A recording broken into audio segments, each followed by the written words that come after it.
Welcome to the Old Time Radio Westerns. I'm your host, Andrew Rhynes, and I'm excited to bring you another episode. This is one of over 80 episodes released monthly for your enjoyment. You can find more Western shows at our website by going to OTRwesterns.com. Now, let's get into this episode.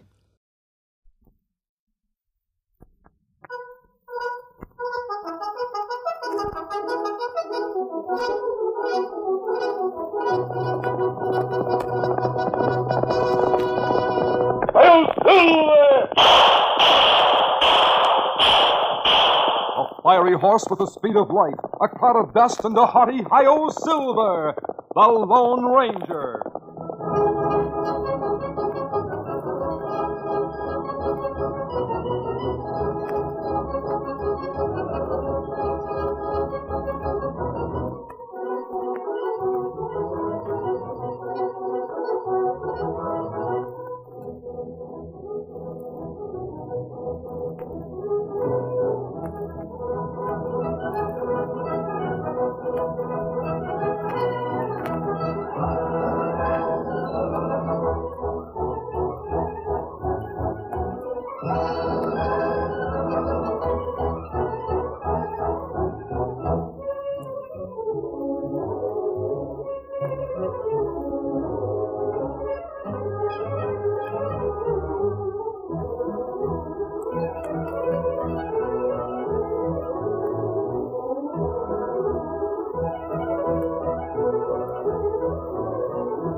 His faithful Indian companion Tonto, the daring and resourceful masked rider of the plains, led the fight for law and order in the early western United States. Nowhere in the pages of history can one find a greater champion of justice. Return with us now to those thrilling days of yesteryear. From out of the past come the thundering hoofbeats of the great horse Silver. The Lone Ranger rides again. Come on, Silver. Let's go, big fella. Hail, Silver! Aye!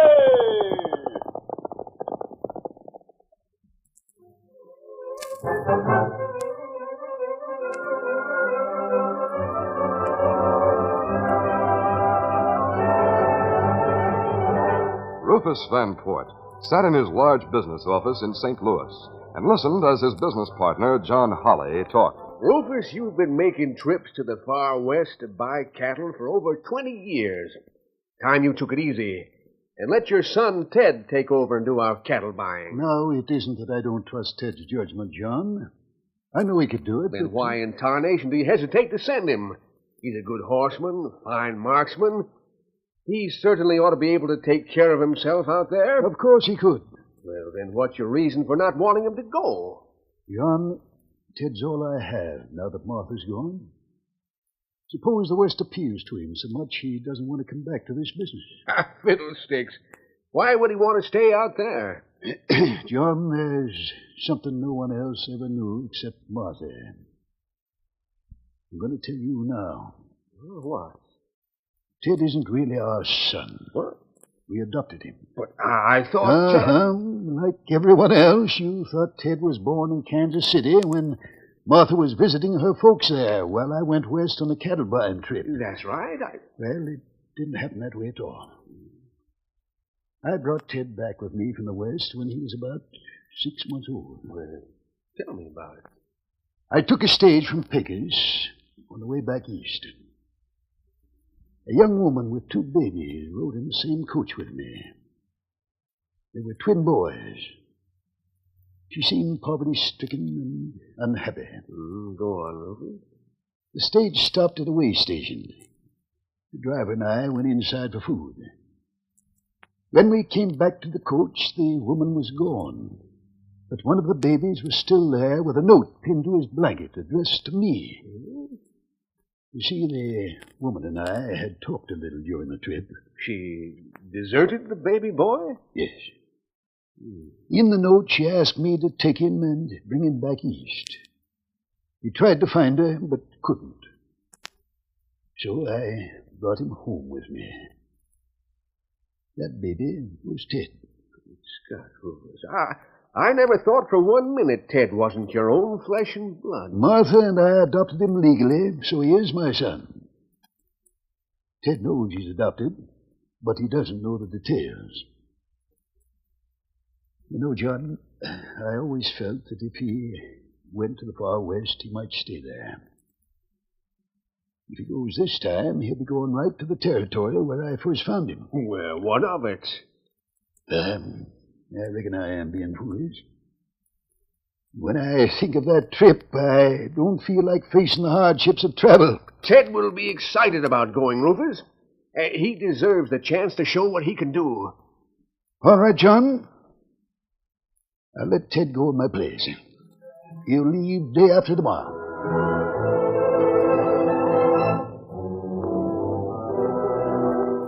Several weeks later, a young man with a hard, cold look on his face backed toward the door of a cafe in a town near Pecos.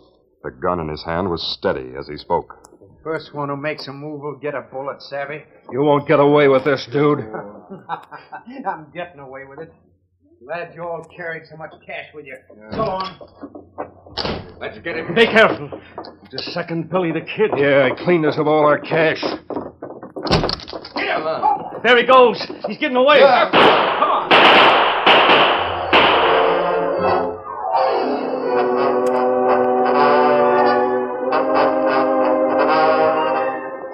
The next afternoon, the Lone Ranger and his Indian companion Tonto rode the trail through the hills east of Pecos.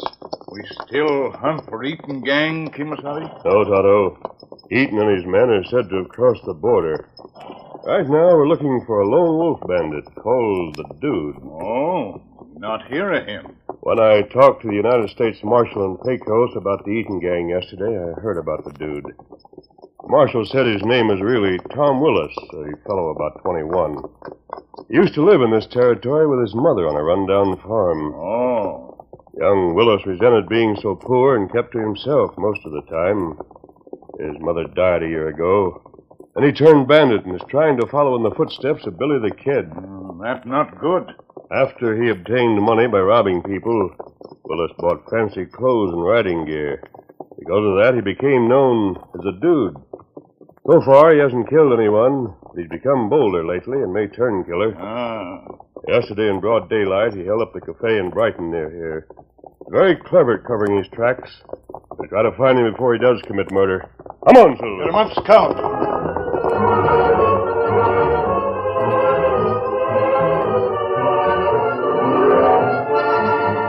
By a strange twist of fate, Ted Van Port, who, unknown to others, was a twin brother of Dude Willis, arrived that same day at the nearest railroad station and hired a horse to ride westward to Pecos. Come on, boy. Get up there.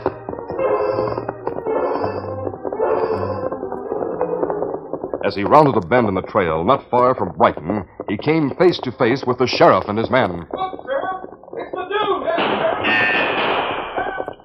Reach! Up we are! Oh, boy. The bullets came mighty close. I notice you're wearing a sheriff's badge. May I ask why you and your men fired your guns? Listen, Dude Willis, I know you're tricky and all that. One move out of you and you'll get a bullet. You've made a mistake. That's not my name. Yeah, listen to him. Yeah, he even acts like a dude now. Take his gun, somebody. I'll get it, Sheriff. Keep him covered. I got it. I don't understand this treatment. I'm a law-abiding citizen. Well, there he goes again. He sure puts on an act. Yeah, he sure does.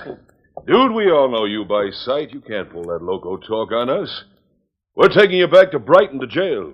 You have a lot to account for. I tell you, you've made a mistake. My name is Ted Van Port. I just arrived in the West. Tommy Roth, we all know you was born near here. Someone must have creased you with a bullet to make you talk that way. But if you give me time, I can prove what I say. Shut up, dude. Now turn around and head for town. You're going to jail.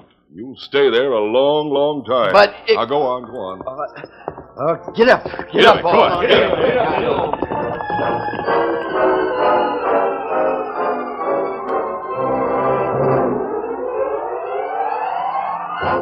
That evening, Tonto left the camp he and the Lone Ranger made in the hills and rode to Brighton for supplies and news. Later, he returned. Oh, Scout, home, fella. Easy, Scout, easy, fella. Well, Tonto, any news in town? Sheriff and men capture fella we here to find. Them have Dude Willis in jail. That is news. But me not like way men talk, Kimasabi. What do you mean? Well, me stand at back of cafe and listen. Them plenty mad at Dude Willis. Them say him not deserve just to go to jail. Them plan to get Willis from jail at midnight. Tonto, it's almost midnight now. We'll ride to town and try to stop the mob from hanging that man. Easy, steady, big fella. Scout, easy, fella. Come on, Silver! Up, Scout!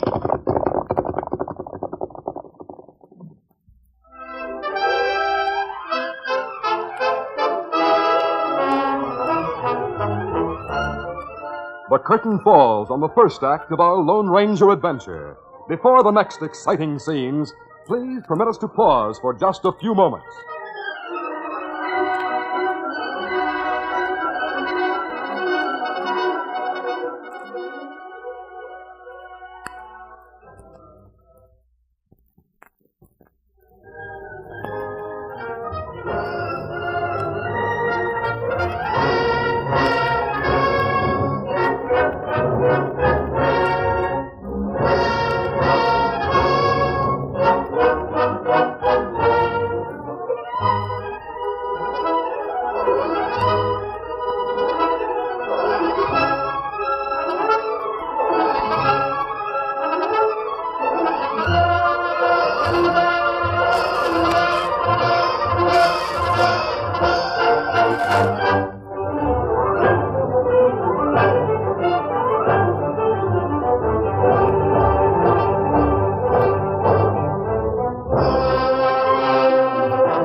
Now to continue. In town, as midnight approached, an angry mob gathered in front of the jail. All right, men, let's go in. Follow me. Hey, what's going on out here? Don't go for your gun, Jake. We don't aim to harm you, but we do aim to go into the jail and take your prisoner, Dude Willis. Now, hold on. You can't do it. It's my duty Cover to him, men. Take his gun. Wait, got it. There are the keys. Now, a couple of you men come with me, and we'll bring out Willis. Before long, Dude Willis will pay for his crimes and be a lesson to all other young coyotes who think they can terrorize his territory. Come on. Let's go. Within a short time, Ted Van Port, mistaken for his twin brother, Dude Willis, was taken from the cell and led protesting outside to the big oak tree in front of the jail. Wait, you're making a mistake. I'm not the man you want. No use trying to pull loose, Willis. We're here to see you get the punishment you deserve. What's going on here? We're going to string up this dirty coyote, Sheriff, and you're not going to stop us. The law will take care of him. I'm not going to let you take the law into your own hands like this. Don't draw, Sheriff. A dozen men have you covered. I'll take that gun. Just keep quiet if you know what's good for you. Tie the dude's hands behind his back and put him on a horse. Then we'll get on with the proceedings. Still protesting his innocence, Ted Van Port was placed on a horse with his hands tied behind him, and the horse was led under the large oak tree. All right, we're ready. I'll toss the end of the rope over that limb up there. As the leader of the mob gave his attention to the rope, there was a sudden interruption. Hey! Look, coming from between the buildings. Must be a gang come to rescue him. Duck for cover, everybody! The sudden appearance of the racing horsemen disconcerted the townsmen. Their leader turned to fire at the masked One man. of them smashed. I'll get him. No! When they saw their leader fall, the men in the mob were momentarily panic-stricken and scurried for cover as Tonto and the Lone Ranger bore down on them. The masked man faced the crowd with drawn guns, while Tonto cut the rope that bound Ted's wrists and handed him a gun. There, now you're free. Take gun. Thanks. Let's get away from here. Turning in their saddles, the three men fired over the heads of the mob as they hurriedly rode between the buildings.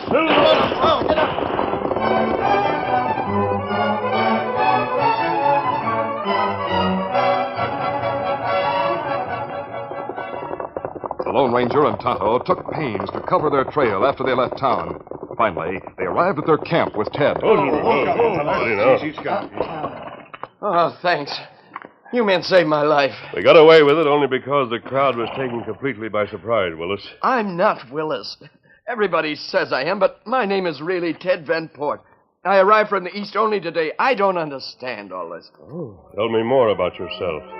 Briefly, Ted told of his father and his life in the East. He showed credentials which the sheriff had failed to remove from his pocket. When he finished, the Lone Ranger spoke. I believe you, Ted. We'll help you. Thanks, but what do you make of all this? Well, Ted, I've heard of your father, Rufus Van Port. He's been coming west to buy cattle for many years. Well, that's right. You say he told you you were adopted? That's true. When I was just a baby, a woman left me in a stagecoach in which Dad was riding. He brought me east and adopted me. He said wait a minute. There was another baby boy. I remember now the woman told Dad we were twins. Perhaps Dude Willis is that other baby. Your twin brother. That must be it. But think of my brother being a crook. Circumstances could bring that about, Ted.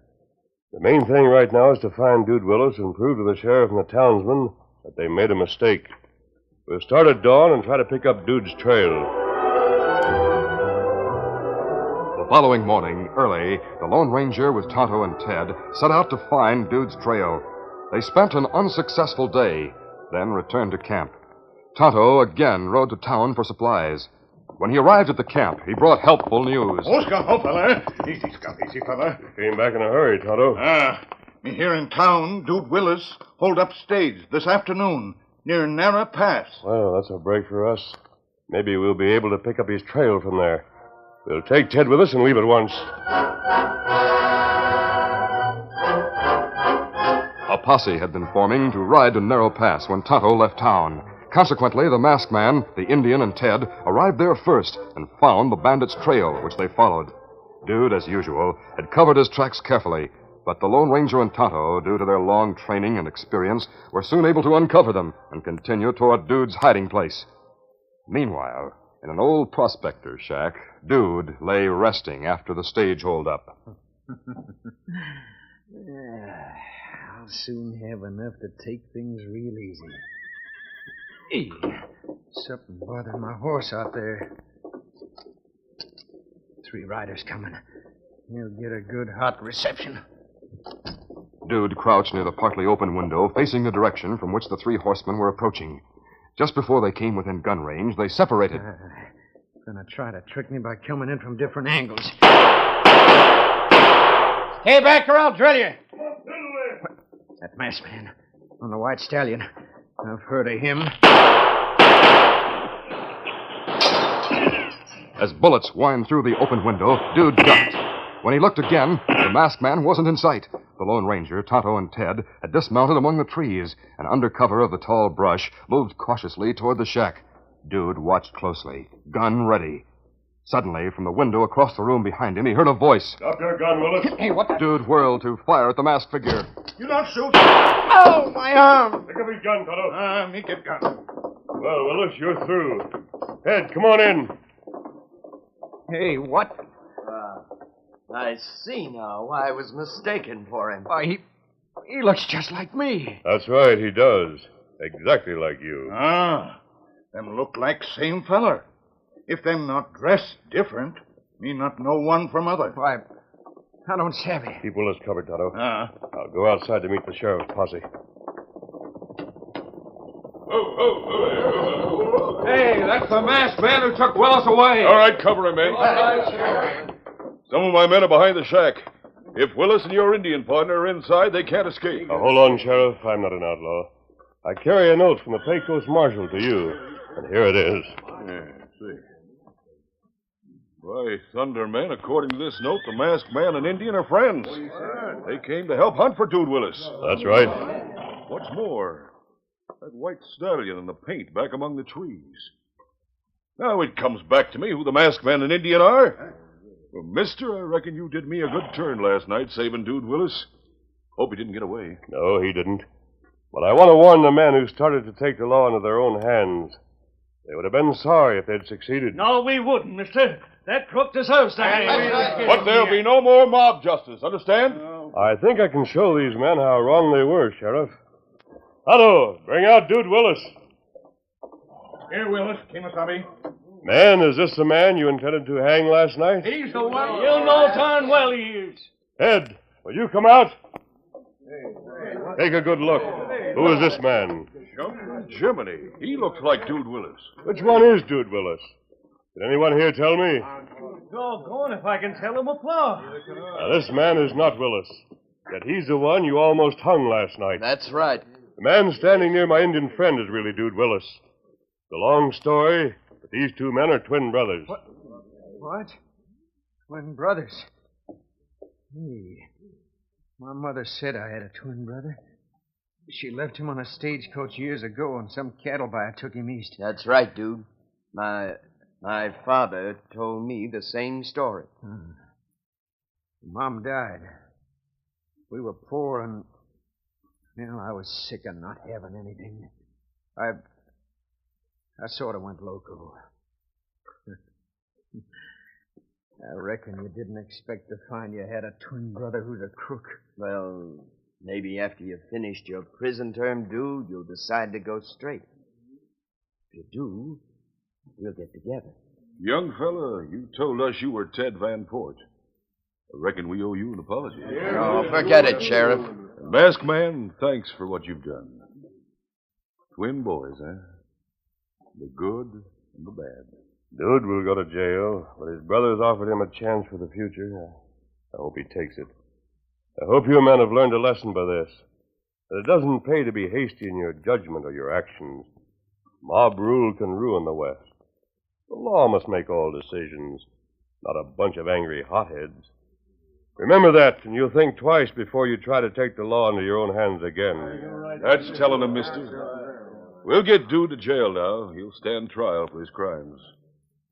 Maybe someday he'll be living a decent life with his brother. Who knows? I hope so. We'll say goodbye now. Adios, everyone. Come on, Tonto. Ted, there goes one of the greatest Americans, one of the finest hombres in the West. You know, sometimes right and wrong are hard to tell apart, just like twins. But he can always find the right. Yes, sir, you're mighty lucky he came along when he did. You see, he's none other than the Lone Ranger.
This is a feature of the Lone Ranger Incorporated, created by George W. Trendle, produced by Trendle Campbell Muir Incorporated, and directed by Charles D. Livingston.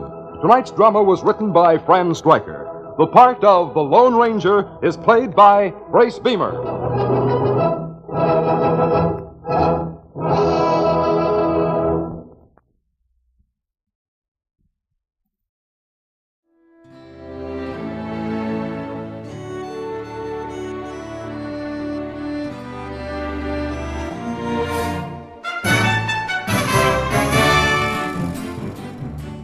This has been a presentation of OTRWesterns.com, and we hope you enjoyed.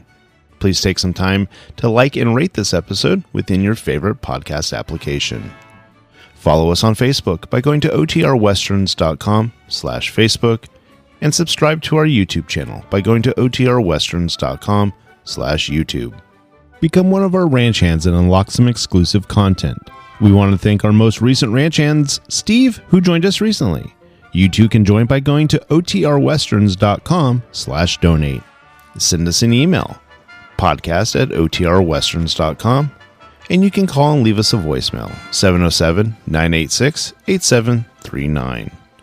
This episode is copyrighted under the attribution non-commercial share-alike copyright. For more information, go to OTRWesterns.com/copyright. Have a great day, and thanks for listening.